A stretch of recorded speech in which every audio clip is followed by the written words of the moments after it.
Bienvenue, nous allons aborder une nouvelle thématique d'étude. Et donc, le titre d'aujourd'hui est assez sympa, « Adorer le Créateur ». Alors, avant de commencer, Pasteur Charlie Raison. Bonjour. Et Pasteur Gétro Camille. Bonjour. Qui vont animer les débats aujourd'hui. Je t'invite à prier. Nous voulons, notre Père, que tu puisses nous conduire dans ce temps qui est aussi un temps d'adoration, un temps de relation avec toi. Nous désirons que le Saint-Esprit nous donne de t'adorer en esprit et en vérité. Amen. Amen. Alors, première question. Pourquoi l'adoration de Dieu doit être au centre de notre vie spirituelle? Alors, cette formulation, elle est potentiellement très problématique. Parce que quand je parle de devoir, quand je parle impératif, quand je parle obligation, quelque part je parle d'une forme de contrainte. Or, si quelque chose est éloigné tant que peut se faire de l'adoration, c'est bien la contrainte. Il n'y a pas d'adoration sous la contrainte, il n'y a pas de contrainte qui mène à une adoration. Donc, est-ce qu'il faut que l'adoration soit au centre de notre vie? Certainement. Mais si je pars de cet énoncé-là pour essayer d'avoir une adoration, parce que sinon il y a un problème, je risque de passer à côté de ce qu'il y a de plus beau dans l'adoration, à savoir Dieu. Son amour, son accueil, ses bras ouverts pour chacun d'entre nous. Alors pourquoi disons que pour un esprit légaliste, l'adoration c'est une loi.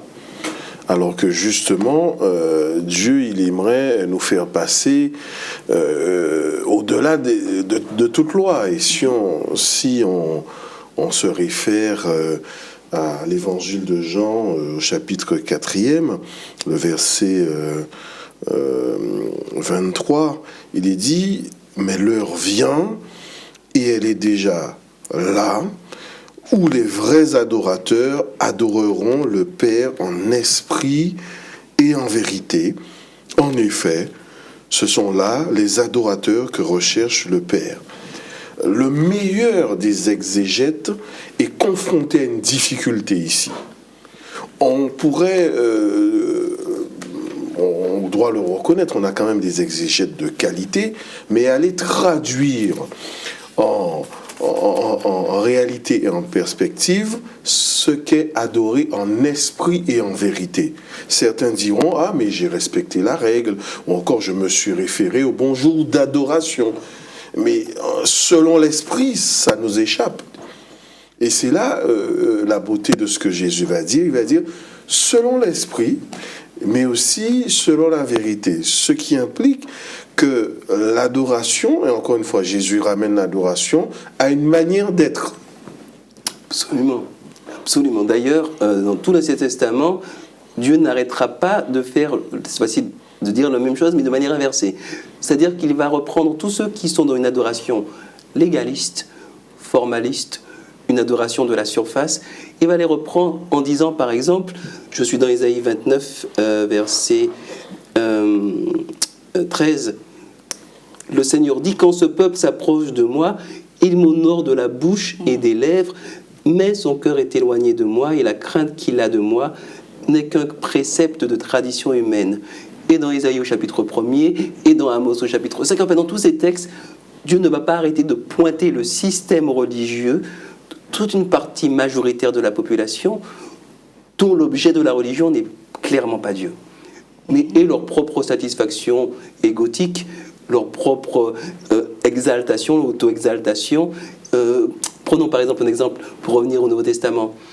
Les pharisiens dont Jésus va dire dans Matthieu 23, verset 23, qu'ils vont jusqu'à donner, puis évidemment ils vont le claironner partout, la dîme de la menthe, de la nette et du cumin, les plus petites graines qui sont sur le marché, mais qui ne vont peut-être pas parler du nombre de personnes auxquelles ils ont pardonné, nombre de personnes à qui ils ont remis leurs dettes.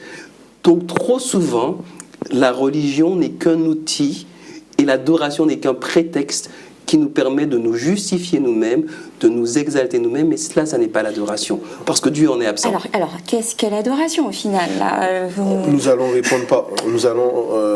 répondre par la pratique et je suis un peu taquin. C'est aussi ce que n'est pas l'adoration. D'accord, ce que n'est pas l'adoration. Par exemple, Jésus dit qu'avant de me réveiller le samedi matin, si je me souvienne que mon frère a quelque chose contre moi, que je peux me dispenser d'aller à l'église ce jour-là. Que c'est plus important de me réconcilier avec mon frère et d'aller à l'église après. Cela montre bien, et ce sont là de tels adorateurs auxquels que le Père recherche. Sous-entendu que ce n'est pas la peine d'avoir le sentiment d'avoir bien adoré, de bien chanter, de bien prier, si je ne suis pas réconcilié à la fois avec Dieu, mais aussi avec mes frères. D'accord. Donc cette disposition de cœur est à l'origine de la vraie, véritable adoration. Exactement. L'amour est au centre de l'adoration. L'amour de Dieu, l'amour du prochain. D'accord. On peut peut-être prendre ce texte de Philippiens pour illustrer le propos de Charlie et le tien également. Philippiens 2, versets 1 à 5.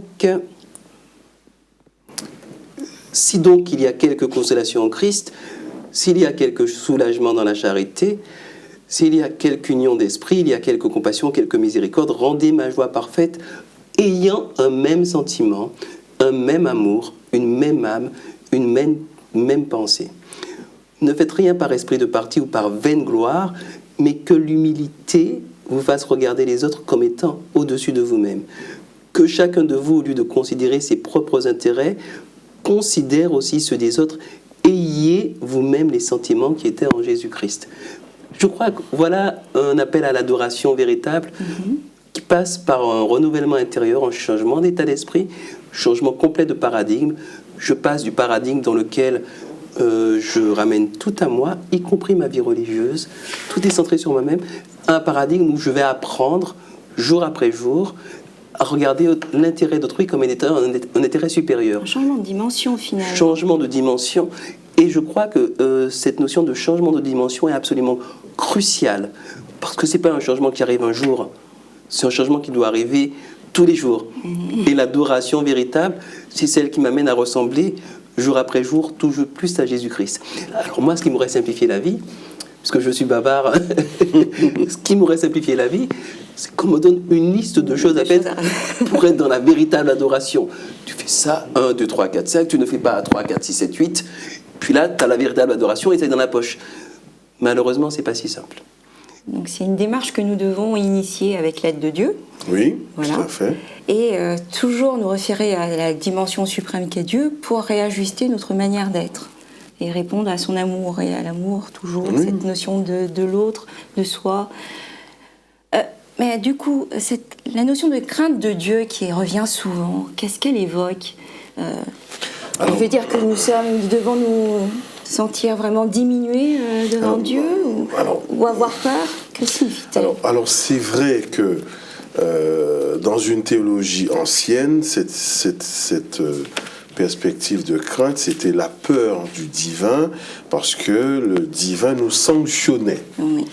Maintenant que nous avons appris que Dieu, il établit une relation d'amour et de grâce, mais aussi une relation dans un cadre qui est sa loi aussi.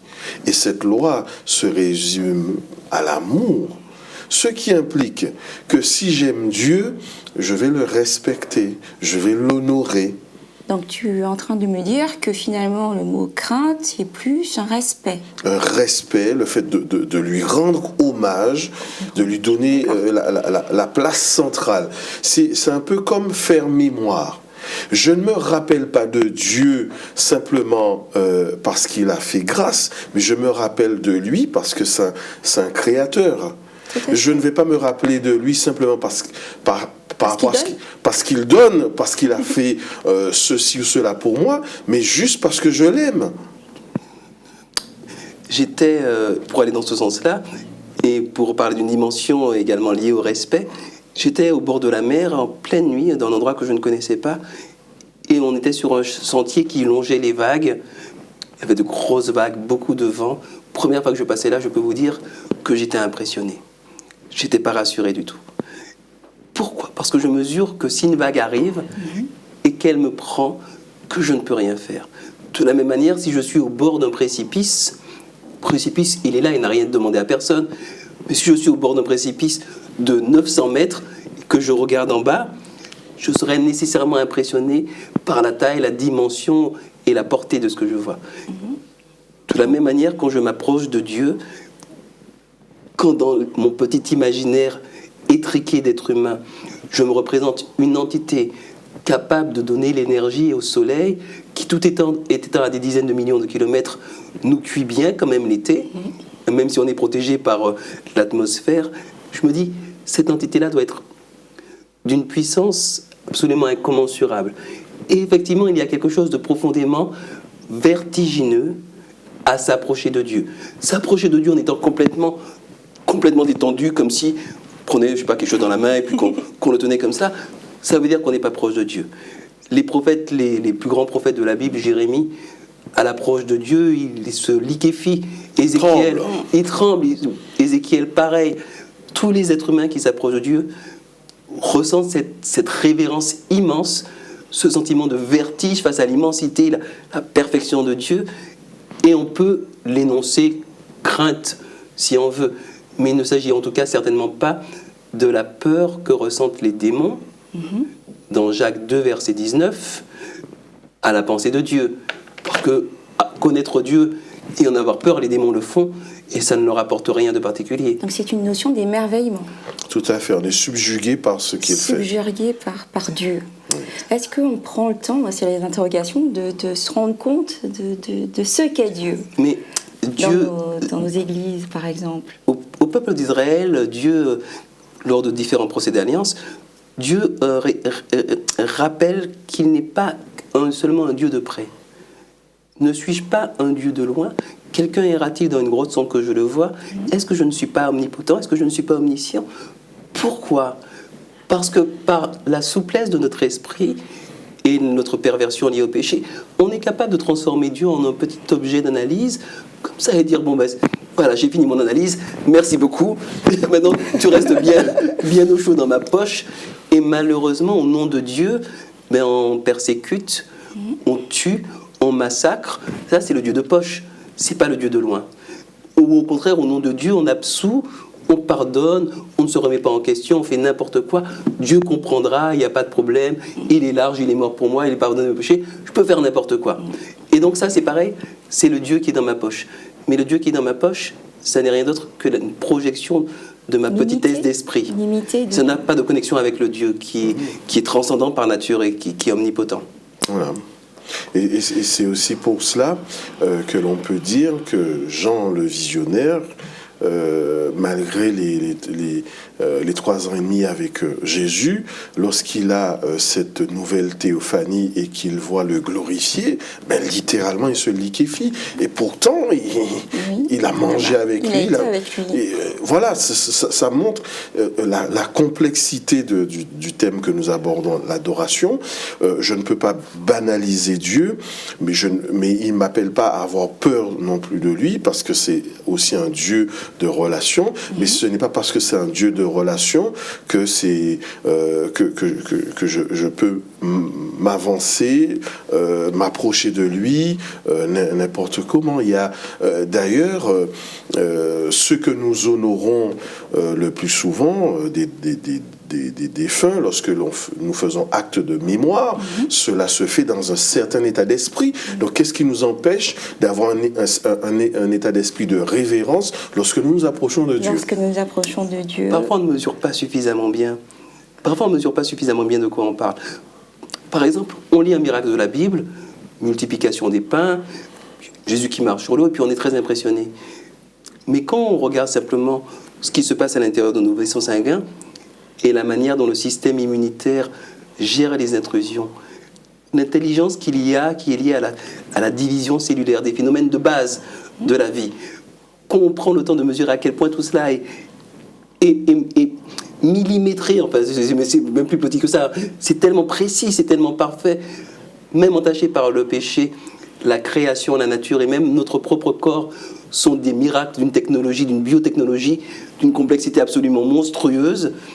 J'écoutais une émission scientifique la semaine dernière et on est en train de découvrir qu'il y a bien plus que les neurones dans le cerveau qui participent à l'intelligence, mais il y a des cellules qu'on appelle les cellules gliales. Ne me demandez pas à quoi ça sert, je ne sais pas. Mais on est en train de découvrir que finalement l'intelligence, c'est beaucoup plus que les neurones. Depuis les décennies qu'on se penche sur le cerveau, qu'on a l'IRM, qu'on a tous ces outils, on n'a toujours pas compris comment est-ce que c'est que la conscience, qu'est-ce que c'est que l'intelligence. Cela montre bien que nous sommes des merveilles totales. Et quand on commence à sentir cela, à mesurer cela, comment ne pas être en adoration et émerveillé devant celui qui a l'instigation de tout cela? Alors me vient une question, c'est une question plutôt pratique dans nos communautés. Quelle est la meilleure façon d'adorer Dieu au sein de nos communautés? Alors déjà, il y a une grande difficulté parce que nous allons confondre adorer et service de culte, et service d'adoration, service de culte, adorer et liturgie, adorer et chanter, adorer et jouer d'un instrument. Tout cela, c'est des doctrines. C'est un peu un patchwork. Et très souvent, certains, lorsqu'ils disent, j'en veux peu aux preuves, lorsque nous disons qui a fait le culte aujourd'hui, la question c'est qui a prêché, mais en fait, adorer, c'est plus que la prédication.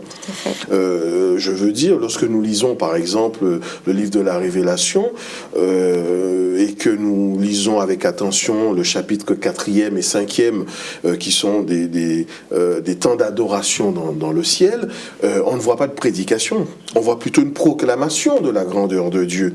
Et on aura beau faire la plus belle des prédications, avoir les meilleurs choristes, cela ne fait pas de nous pour autant de meilleurs et de grands adorateurs. Donc la meilleure façon d'adorer serait de venir dans ces lieux où on se rassemble pour louer Dieu, une bonne disposition de cœur. Déjà la bonne disposition de cœur. Suis-je réconcilié avec Dieu? Suis-je réconcilié avec mes frères? C'est déjà la base. Et ensuite, pourquoi je veux adorer? Est-ce que je suis dans un rituel? Ou est-ce que je désire simplement dire, Seigneur, merci pour la vie, je viens t'honorer parce que tu es le Dieu créateur. Et je viens le faire avec mes frères qui sont remplis de ces mêmes dispositions. Effectivement. Il y a un texte qui illustre bien ça, je crois, dans Ézéchiel 14, et je vais lire les versets 21 à 23. Oui. Ainsi parle le Seigneur l'Éternel, quoique j'envoie contre Jérusalem mes 4 châtiments terribles, l'épée, la famine, les bêtes féroces et la peste, pour en exterminer les hommes et les bêtes, il y aura néanmoins un reste qui échappera, qui en sortira, des fils et des filles. Voici, ils arriveront auprès de vous, vous verrez leur conduite et leurs actions, et vous vous consolerez du malheur que je fais venir sur Jérusalem, de tout ce que je fais venir sur elle. Ils vous consoleront quand vous verrez leur conduite et leurs actions, et vous reconnaîtrez que ce n'est pas sans raison que je fais tout ce que je lui fais, dit le Seigneur l'Éternel. Et je voudrais retirer plusieurs aspects de ce texte, qui est un texte pour moi absolument extraordinaire, parce que ce petit reste, qui est dans la véritable adoration, il n'est pas obsédé par savoir s'il va chanter le J'aime l'Éternel, ou l'hymne et louange, ou si on met la batterie ou pas la batterie, ou si la guitare est l'instrument de Dieu ou l'instrument du diable. Ça ne l'intéresse pas tellement. Mais il fait 2 choses, ce petit reste. La première chose, c'est qu'il va auprès des uns et des autres. Et ils apportent la consolation. Et ils apportent la paix.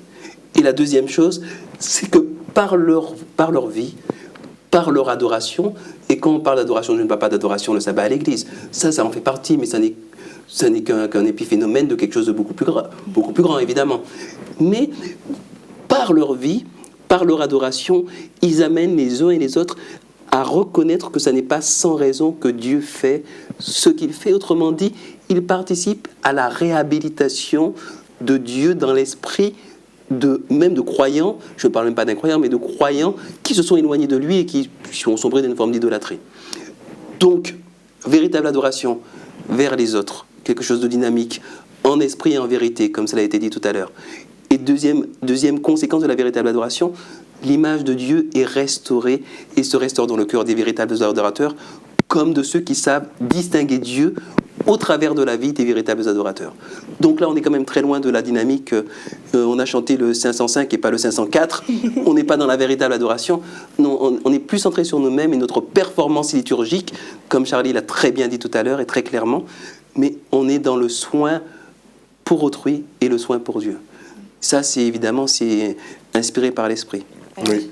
Quand on reprend le verset principal de notre étude, se trouve dans Apocalypse chapitre 14, versets 6 à 7, où on parle de craindre Dieu, lui donner gloire, il y a une dernière notion qui apparaît, c'est celle du jugement. Et donc, je me pose cette question. Aujourd'hui, est-ce que nous prenons encore au sérieux l'imminence du jugement de Dieu?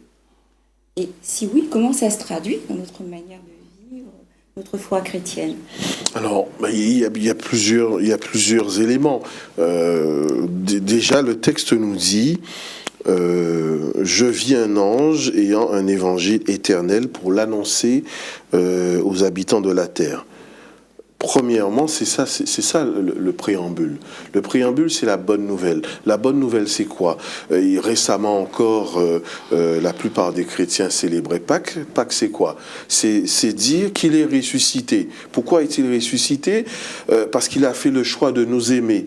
Donc, l'évangile éternel commence par un acte d'amour. Un acte d'amour d'un homme en quoi qui dit « Père, pardonne-leur, car ils ne savent pas ce qu'ils font. » Donc, si mon souci, c'est de bien chanter, de bien prier, sans avoir intégré que la bonne nouvelle commence par un acte de pardon, je ne suis pas dans ce que Dieu attend. Quand bien même ce serait le bonjour. Parce que c'est d'abord un évangile éternel, un acte de réconciliation. Dieu disant, voilà, vous pouvez vous réunir autant de fois que vous voulez, mais si ça ne commence pas par cet acte de pardon, cet évangile éternel, ça n'a aucun sens. Et justement, et ça se résume avec l'avènement de ce jugement. Bien sûr qu'il va y avoir un jugement, mais ce jugement est forcément en faveur de celui qui est réconcilié avec Dieu. C'est pas un jugement pour nous faire peur. Et quand bien même on serait dans cette perspective, qui oserait dire, voilà, j'ai bien réussi mon examen, je peux me tenir en face de lui au jour du jugement. Aucun mérite. Aucun mérite. Donc ça montre bien que tout est grâce. Il me semble que ce que Dieu veut nous enseigner, c'est puisqu'il vient bientôt, et puisqu'il vient justement chercher ceux qui ont été fidèles, qui ont su préserver cette relation, raison de plus pour que le plus grand nombre puisse honorer celui qui vient. Le plus grand nombre, tu dis. Oui. Alors comment ce plus grand nombre? C'est une influence. Quelqu'un qui adore, qui est subjugué, qui est passionné, cela se voit et cela s'entend. Ça se communique. Oui, il n'a pas besoin de faire toute une théologie de l'adoration. Rien que son adoration communique déjà. Sa vie. Oui. Son adoration, sa vie, tout ce qu'il est. Tout ce qu'il est. Le jugement, on peut le voir de plein de manières différentes. Ce qui est sûr, c'est que Dieu n'a pas besoin d'une instruction. Il est omniscient. Il sait tout. Il ne va pas nous juger sur nos performances, puisque la loi n'a pas le pouvoir de nous sauver. Cela a été dit très clairement. C'est avant tout la bonne nouvelle de la grâce offerte par Jésus-Christ.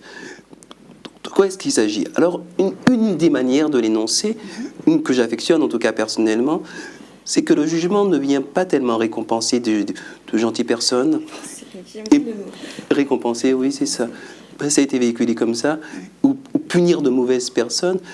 Je crois que le jugement vient sanctionner une réalité, c'est-à-dire cristalliser une réalité et une orientation spirituelle. Est-ce que, en un mot pour être court, est-ce que j'ai tourné ma face vers la lumière, même si j'ai avancé en chaotant, ou est-ce que j'ai tourné ma face vers les ténèbres? Autrement dit, qu'est-ce que je chéris dans mon cœur? Est-ce que je chéris la lumière, l'amour de l'autre? Est-ce que je chéris l'univers? Est-ce que je chéris la vie? Ou est-ce que je suis au contraire d'une dynamique anthropique, c'est-à-dire destructrice et autodestructrice.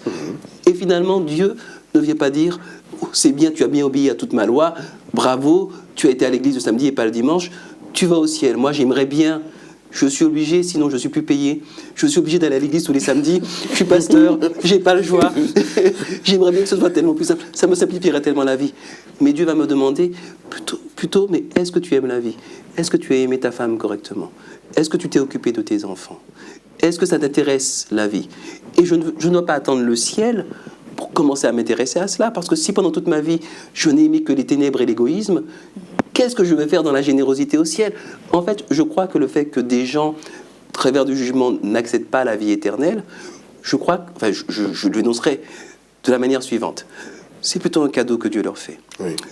Moi, je suis par exemple un fan complet de Jean-Sébastien Bach. Depuis des années, je n'écoute quasiment que ça. C'est un vrai problème d'ailleurs pour ma femme qui lutte pour me supporter. Mais si au ciel on n'écoute que du rap, Eminem, le même morceau pendant l'éternité, je vais devenir fou. Enfin, moi, je n'ai rien contre le rap en soi-même, mais imaginez que pendant toute l'éternité, je sois dans une ambiance que je n'aime pas. Mais l'éternité, c'est pas un cadeau, c'est l'enfer, littéralement. Donc, si on sort un petit peu de la logique rétribution, récompense, punition, on se rend compte que le jugement a un sens et que Dieu vient donner aux êtres humains ce que les êtres humains ont demandé au plus profond de leur cœur. La lumière pour les uns et la vie, ce qu'ils ont choisi. La lumière et la vie pour les uns, la mort et les ténèbres pour les autres. Et énoncer comme cela, comme le disait Charlie, ça me paraît être une nouvelle excellente pour tout le monde, y compris pour ceux qui n'aiment pas la vie et qui la détruisent et qui vont se retrouver dans le néant qu'ils ont tellement contribué à propager.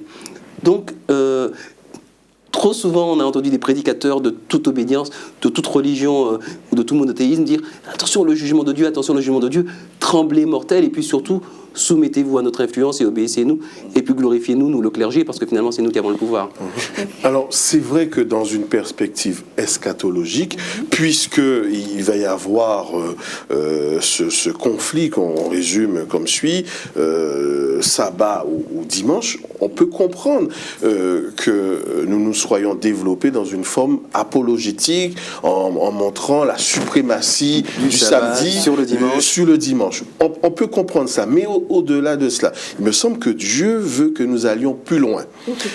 Plutôt que de donner la meilleure étude biblique sur la vérité du samedi, qu'est-ce qui nous empêche d'être profondément des adorateurs pour que la force et la puissance de notre adoration puissent dire, tiens, ceux-là qui adorent le jour du sabbat, ils sont complètement différents. Qu'est-ce qui se passe chez eux? Quel vécu, quelle relation ils ont pour que ce soit aussi fort, profond et différent? Il me semble que ce serait beaucoup plus pertinent plutôt que d'avoir une excellente étude biblique pour démontrer. Parce que même si nous démontrons, cela ne convertit pas un cœur. Effectivement.